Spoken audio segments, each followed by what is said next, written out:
हमें मृत्यु से डर क्यों लगता है, समझना होगा। हमें मृत्यु से डर क्यों लगता है? मृत्यु की बात सुनते ही भय लगता है। इसलिए डर लगता है कि हमें जहां जाना है वहां परिचय नहीं किया, जो करना चाहिए वो किया नहीं, जो नहीं करना चाहिए वो किया, इसलिए डर लगता है। जो करना चाहिए वो कर लो, जहां जाना है वहां का परिचय जान लो, फिर एक मृत्यु का सारा संसार मृत्यु रूप रख के आ जाए और डर लगे तो हमें बताना। परीक्षित जी से पूछते हैं श्री शुकाचार्य, बेटा परीक्षित तुम्हें तक्षक से भय लग रहा है? बोले गुरुदेव यदि पूरा विश्व तक्षक रूप धारण करके आ जाए और डसे तो भी आपकी कृपा से अब भय नहीं है। ये भय इसीलिए लगता है कि जहां हमें जाना है वहां परिचय नहीं, जो हमें करना था वो हमने किया नहीं, इसलिए डर लगता है।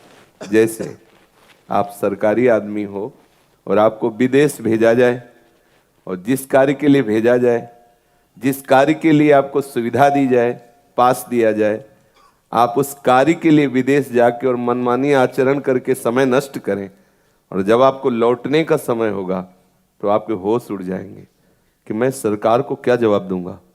जिस कार्य के लिए आया वो तो कार्य किया नहीं, उसके विपरीत कार्य किया, तो आप डर जाएंगे और आपका डर कारण होगा आपका प्रमाद। ठीक बिल्कुल यही दशा हमारी है। हम सरकारी आदमी हैं, हमें मनुष्य शरीर और ये सुविधाएं दी गई भगवत प्राप्ति के लिए, और हम भगवत प्राप्ति ना करके विमुखता के कार्य करते, तो जब मरने की बात आती तो डर लगता है अब क्या जवाब देंगे। जिस कार्य के लिए है वो कार्य किया नहीं, और जिनका वो कार्य पूर्ण हो जाता है तो मरने से सब जग डरा, मेरो मन आनंद कब मरी हो कब भेटी हो पूरन परमानंद। वो हर समय आनंदित रहे। है थोड़ी कठिन समस्या, लेकिन आप तैयार हो जाइए। ये आप जहां आए हो, ये विदेश में आए हो, इस देश का नाम है मृत्यु लोक। आप जहां हो यहां मरने वाले लोक में हो। सबको मरना पड़ेगा, चाहे महात्मा हो चाहे दुरात्मा हो। लेकिन जो अपना कार्य पूरा कर लिया, जो करना चाहिए वो कर लिया, वो हंसते हंसते ऐसे मरेगा कि उसे पता भी नहीं चलेगा। जन्मत मरत दुसाह दुख होई, वो उसे व्यापेगा नहीं। और जिसने जो करना चाहिए वो नहीं किया, वो तड़प तड़प के मरेगा, और अंततो गत्वा फिर इसी क्रम में फंसेगा। बार बार जन्म, बार बार मृत्यु, बार बार। इसीलिए तो संत महात्मा और शास्त्र चिल्ला के कहते हैं सावधान हो जाओ, जिस ले आए वो काम कर लो। सच्ची मानो, अगर प्रभु ना संभाले तो हृदय फट जाए। तसल्ली तभी होती जब लगता है चिल्ला चिल्ला करो, हारा था हारा। तो जैसे वेग आता है ना, ऐसा लगता है तब तसल्ली मिलती। जब घंटा 2 घंटा रो लो ना तो ऐसा अब तसल्ली, नहीं तो हृदय फटता है, हृदय में पीड़ा होती है। ये ऐसी सुलझन है कि जितना सुलझाओ उतने उलझती जाती है। ये ऐसी प्यास है जितना पियो उतनी बढ़ती जाती है। ये ऐसा आनंद है जितना डूबो तो और आनंद डूबने की इच्छा। और आज तक कभी पूर्णता नहीं हुई और कभी किसी की पूर्णता होगी नहीं, क्योंकि अथाह समुद्र है। अब मृत्यु की, वो मृत्यु को तो खिलौना समझता है। जो इस आनंद की तरफ जरा सा भी अनुभव होता है ना, उसे मृत्यु खिलौना समझ में आती है। इतना बड़ा महान विकार, प्रेम विकार को जो झेलता है, उसके लिए मृत्यु विकार एक भुनगा नजर आती है। उसके लिए मृत्यु कोई चीज है क्या? आप छोटे छोटे भोगों को भोग रहे हैं, प्रभु से विमुख है, मृत्यु हाय हाय मच जाता है, मरना पड़ेगा। अरे मरना क्या, सच्ची बात मानो। जैसे पुराना कपड़ा तुम्हें उतारने में कोई भय नहीं लगता, ऐसे ही भगवत प्रेमी महात्मा को शरीर त्यागने में कोई भय नहीं होता। हमारे पास अज्ञान की ऐसी जाली बिछी हुई है कि हम देख नहीं पा रहे हैं। मुझ सच्चिदानंद को कौन मार सकता है?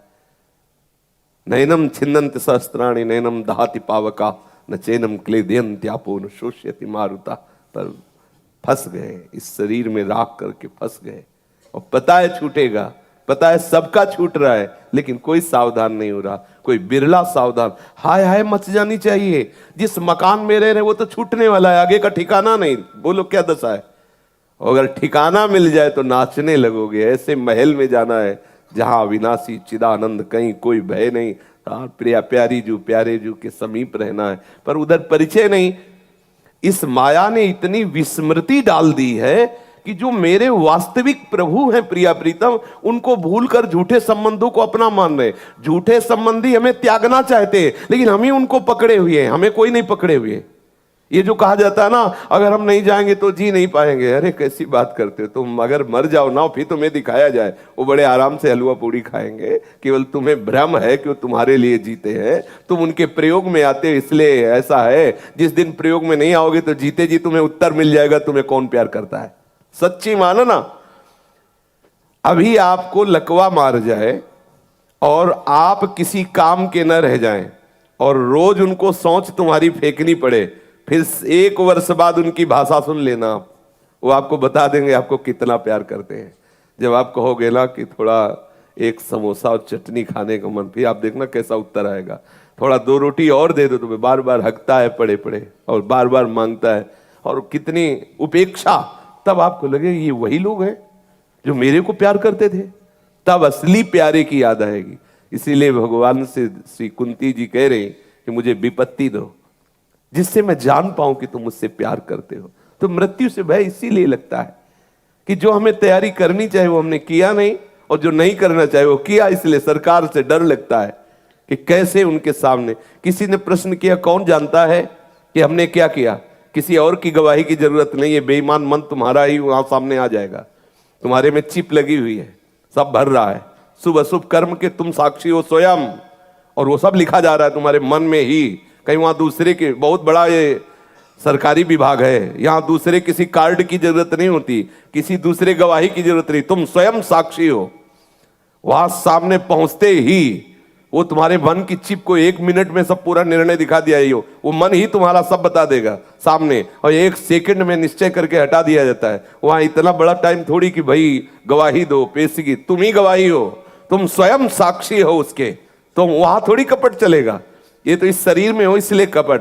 जे भी तुम इस शरीर से निकाल कर यातना देह में डाले गए, ठीक निर्णय तुम्हारा खुद होगा। हाँ, मेरे से गलती हो गई, अपराध हुआ, मैं इस दंड के योग्य हूं। तत्काल तुम्हारे मन में ही सारी जो बातें भरी वो सब उसी से जांच हो जाती, किसी दूसरी गवाही की जरूरत नहीं। जैसे आप सोचते हो मैं एकांत में पापाचरण कर रहा हूं, कोई देख नहीं रहा, अरे पागल, तू ही गवाही है, तेरा मन ही रजिस्टर है, उसी में सब लिख दिया गया। सावधान, तू एकांत में भजन कर रहा है, सोच रहा है कोई जान तो नहीं रहा, हमारी पुकार कोई सुन तो नहीं रहा। तेरे अंदर बैठा हुआ परमात्मा सुन रहा है, तेरी मन में वो पुकार जो सत्य पुकार है वो भरी जा रही है, तेरे सब विकार डस्ट हो रहे, तो स्वयं मुक्त हो जाएगा। किसी प्रमाण की जरूरत नहीं, तो स्वयं परमानंद में मगन। बुरे आचरण करेगा स्वयं जलेगा, किसी प्रमाण की जरूरत नहीं। खुद तू निर्णय करेगा एक दिन कि मुझे मृत्यु मिल जाए, मैं जल रहा हूं। वो खुद, आप देखो कैसी उसकी लीला, कैसी अपने हाथ से जहर खाता है, अपने हाथ से फांसी लगाता है, अपने हाथ से अपने शरीर को नष्ट कर देता है। लो दंड, किसी दूसरे की जरूरत नहीं। अगर कर्म बिगड़ गए तो अपने हाथ से तुम अपने आप को मार दोगे। उसका निर्णय बड़ा विचित्र है। डरो उससे और सही मार्ग में चलो तो आनंदित हो जाओगे, मृत्यु का भय मिट जाएगा। देखो, एक देशभक्त जो स्वतंत्रता के लिए, देश की रक्षा के लिए वंदे मातरम बोला, फांसी का फंदा चूमकर गले में डाल लिया। भगत सिंह, चंद्रशेखर आजाद अपने गोली मार रहे हैं, किस लिए? देश प्रेम जागृत हो गया तो मृत्यु उसके लिए खिलौना है। और तुम भगवत प्रेम जागृत हो जाए, फिर मृत्यु का डर कैसा भगवत प्रेम?